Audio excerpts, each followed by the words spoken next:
এই সময়ে অনেকের চোখ উঠছে, এটি নিয়ে ঘাবড়ানোর কিছু নেই। 3 থেকে 7 দিনের মধ্যে এমনিতেই চোখ ভালো হয়ে যায়। চোখের ভাইরাসের কিছু ড্রপ আছে, সেগুলো ব্যবহার করলে ফল পাওয়া যায়। আবার কোনো সময় ডাক্তারের পরামর্শ নেওয়া জরুরি হয়ে পড়ে। কেন চোখ উঠে? চোখ উঠলে চোখ লাল হয়ে যায়, কিছুটা ব্যথা ও খচখচ ভাব থাকে, আর এর সঙ্গে থাকে চোখ দিয়ে পানি পড়ার সমস্যা। চোখ ওঠা হতে পারে ব্যাকটেরিয়া দিয়ে। এছাড়া ভাইরাস সংক্রমণের কারণেও চোখ ওঠার সমস্যা হতে পারে।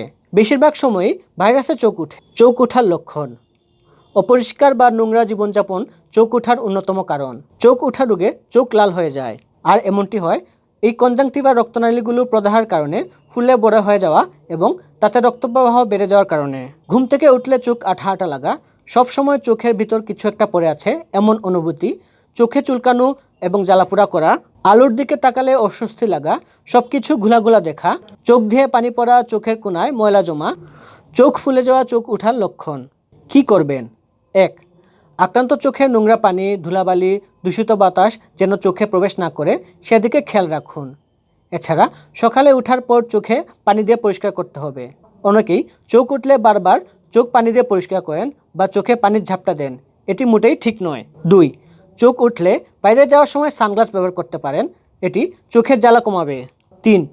চোখ ওঠা ছোঁয়াছুঁয়ি রোগ, তাই যাদের চোখ উঠেছে তাদের সংস্পর্শ পরিহার করতে হবে। চোখ আক্রান্ত রোগীর রুমাল, কাপড় চোপড়, তোয়ালে ব্যবহার করা যাবে না, এমনকি হ্যান্ডশেকও করবেন না। 4. কোনো ক্ষেত্রে ভাইরাস আক্রমণের পর ব্যাকটেরিয়া সংক্রমণ ঘটে।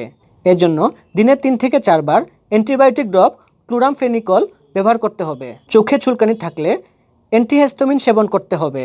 এক্ষেত্রে অবশ্যই চিকিৎসকদের পরামর্শ নিতে হবে। কখন ডাক্তারের পরামর্শ নেবেন? দৃষ্টি ঝাপসা হলে, চোখ খুব বেশি লাল হলে, খুব বেশি চুলকানি বা অতিরিক্ত ফুলে গেলে দ্রুত ডাক্তারের পরামর্শ নেবেন।